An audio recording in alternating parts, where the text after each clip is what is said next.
What's up, everybody? My name is Vince. Welcome to the channel. And if it's your first time here, you might not know that previously we picked up Kobalt 24 volt max, 7 1/4, double bevel, compound motor saw.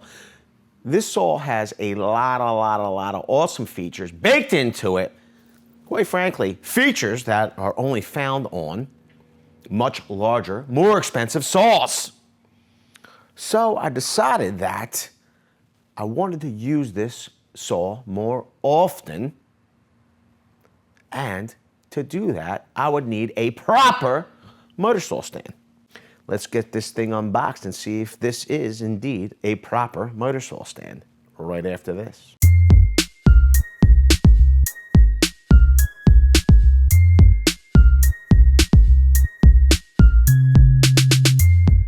Let's take a look at this motor saw stand. It is from Kobalt, and it is a folding style stand with wheels.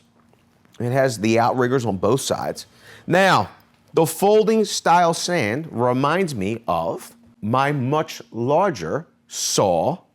It's a corded tool. It's a different color, and it has a similar stand, minus the wheels. When I saw this stand, I said, this thing's probably going to be awesome.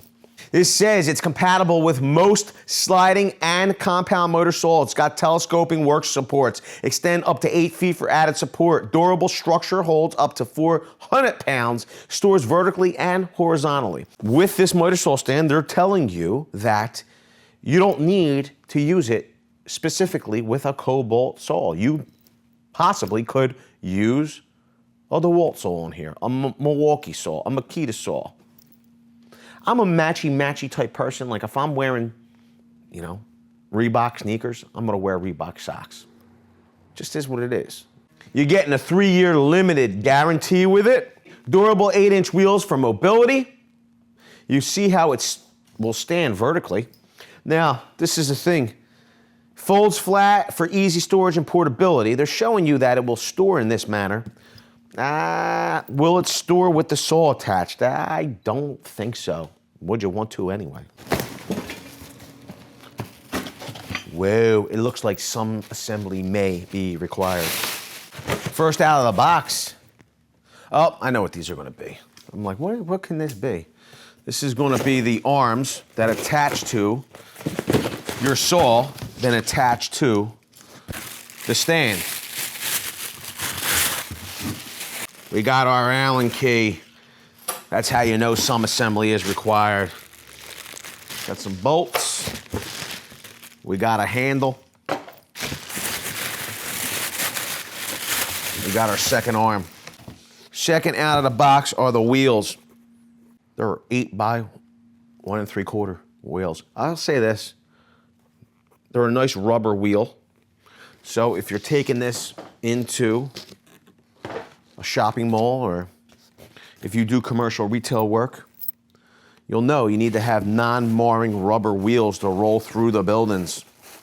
Here's our outrigger, one of our outriggers. I can tell you this much. The adjustment screw on there feels pretty good.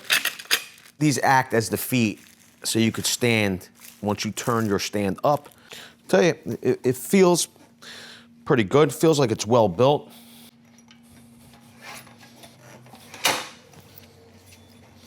I like that it has nice rubber feet. As you can see, all you gotta do is push these little buttons and your legs will come down. Looks as though they added a single leveling foot.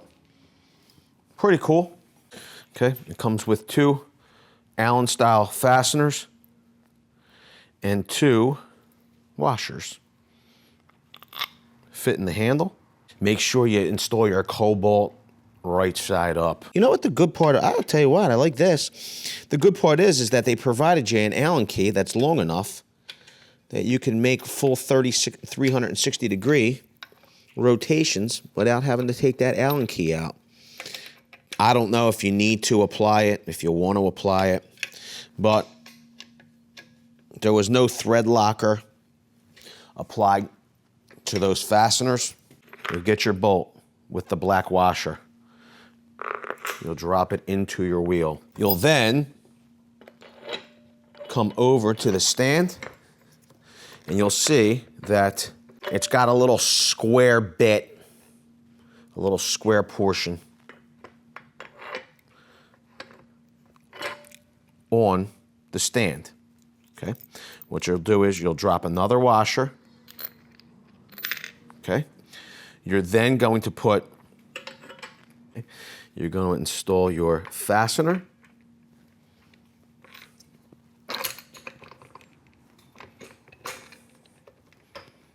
Okay. You'll put your other washer. Then you're going to put your lock nut on there. Because the way the fastener seats in here into the bracket, you just need a 13 millimeter, either open end wrench or a ratchet.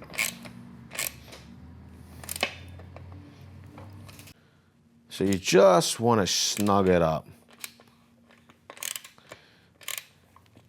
Pull too tight, you could limit the rotation of your wheel. Next up, we want to put our outrigger in.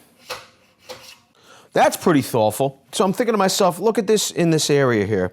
Instead of the screw clamping it down, they have a piece of, feels like plastic, reinforced plastic, that will keep it from making screw marks in there. We're going to install our second outrigger. Sits in there nice and tight. I will say this, we found another spot with some damaged plastic here, okay? Now, is that a big deal? It can be for one reason. When we slide this outrigger in, it looks like maybe it was damaged in transport, but as you can see, when this arm comes in, it's going to close this bolt down. It could damage your bolt over time. They lock on there pretty nice.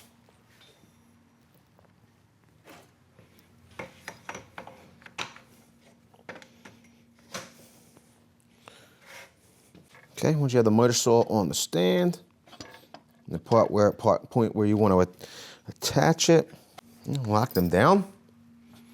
Boom. Now be careful, because this could come flying off. What they've given us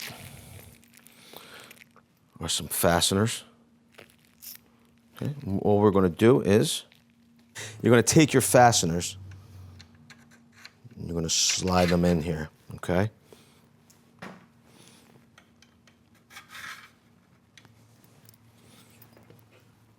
And you'll set your saw down. Now, when you're tightening this down, if you're going to use an impact driver or a drill, okay, I would suggest not using an impact driver, number one. If you do, make sure you're setting it to the lowest speed. I've set this on driver and set the clutch all the way down. This is cast aluminum.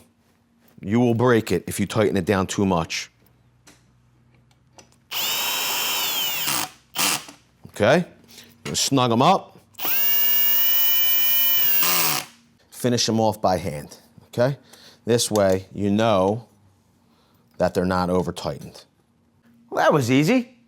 Now that the saw's fully installed on the stand, what if you need to take it off? Well, all you'll need to do is keep a handle on your saw, lift up these levers fully, and then rock the saw forward, boom, and lift it off. That's it. If you wanted to store your saw stand away, all you'd have to do is lift it up by its handle, push in these buttons,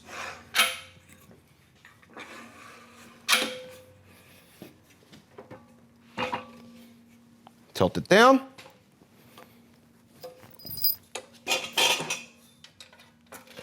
push up those buttons,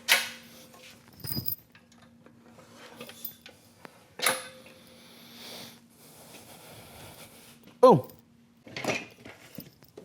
You could store it in the down position. This way, when it's time to roll off the job,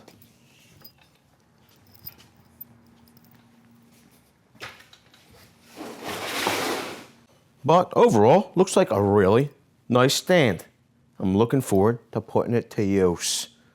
And if you like nice things that you could put to use, then smash the like button. Also, if this is your first time here and you're not already, make sure you're getting subscribed and tap the bell. Why do you want to tap the bell?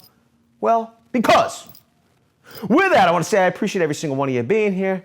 Thanks a lot, everybody. We'll see you all on the next one. Video's over, but I know you want more.